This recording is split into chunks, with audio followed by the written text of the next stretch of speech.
ආයිබෝන් කියලා අදත් පිළිගන්නවා මගේ YouTube නාලිකාවට. වෙනස් වෙන්න හිතන ඔයාව අද අපි කතා කරන්න යන්නේ ඔයාට මට හැමෝටම හුරු පුරුදු මාතෘකාවක් වෙන කම්මැලිකම කියන මාතෘකාව ගැන. පරාජිතයන්ගෙන් ජයග්‍රාහකයන්ව වෙන් කරන්න, ජයග්‍රාහකයන්ගෙන් පරාජිතයන්වත් වෙන් කරන්න පුළුවන් වෙලාවකට මෙන්න මේ කම්මැලිකමට.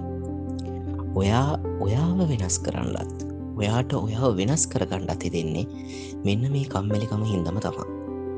අපිට කරන්න ඕන වැඩේ අද කරනවා කියලා එටට කල් දාලා ඒ තාවකාලික වින්දනය ඇතුලේ හිර කරලා සදාතනික වේදනාවක් උරුම කරන්නත් මෙන්න මේ කම්මැලිකමට පුළුවන්. අපිට කරන්න ඕන කියලා දැනෙනවා, හැබැයි ඇත්තටම පටන් ගන්න හිතෙන්නේ. හැබැයි ඔයාට හිතලා තියෙනවද දෙයක් පටන් ගන්න එක අමාරුයි. හැබැයි ඒක කරගෙන යන එක අර පටන් ගන්නවා තරම් අමාරු නෑ, ලේසි. අපි දැන් බලමු කම්මැලිකමට හේතු කිහිපයක්. වැස්ස වෙලාවට කම්මැලිකමක් එනවා ඒ වැස්සත් එක්ක තියෙන පරිසරයත් එක්ක. ඒ වැහි කාලගුණයත් එක්ක අපිට ෆීල් වෙන දේවල් එක්ක අපිට කම්මැලිකමක් නිකම්මම එනවා. ඒ වගේ තමා ඔයා වැඩ කරන තැන පිළිවෙලකට නැතුව අපිළිවෙලකට තියෙනවනම් ඔයාට කොහොමත් එතන වැඩ කරන්න හිතෙන්නේ නෑ. පොඩි කම්මැලිකමක් එනවා. පරිසරයට පුළුවන් ඔයාව වෙනස් කරන්න. ඒක නින්දා පරිසරය වෙනස් කරන්න. පැහැදිලි ඉලක්කයක් නොතිබීම. සමහරක් දවස් ගෙවෙනවා අපි දන්නෙත් නෑ. ඒ අපේ දවස් සතුටෙන් කම්මැලිකම කියන වචනයක්වත් අපි මතකයටවත් ගන්නතු ගෙවෙන හින්දා. දවස පටන්ගෙන ඇඳින් පහිද්දිම ඔයාට දවස ගෙවන්ඩ ඉලක්ක හීන අරමුණු තියෙනවනම් ඔයාට මේ කම්මැලිකම කියන එක කොහෙත්ම දැනෙන්න විදිහක් නෑ.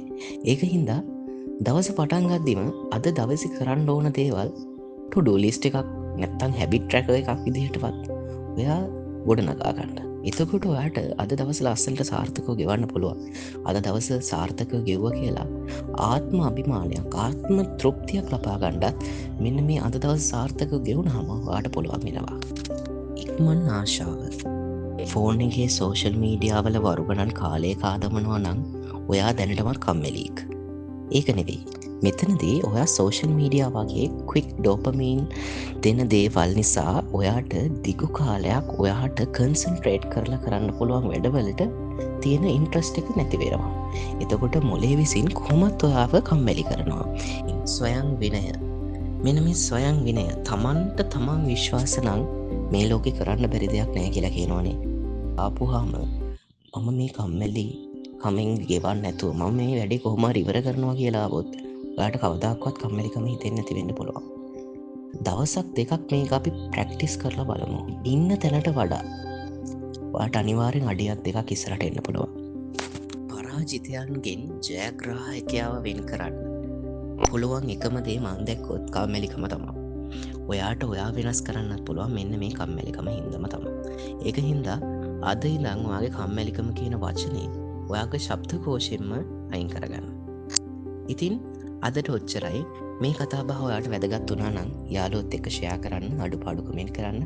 ඒ වගේම self discipline සහ motivation ගැන වීඩියෝ එකක් ඕන නම් පල්ලෙන් කමෙන්ට් කරන්න යන්න. තවත් මේ වගේ වටින වීඩියෝ එකකින් හම්බ වෙනවා. එතෙක් ඔබට සුවදායි දවසක්.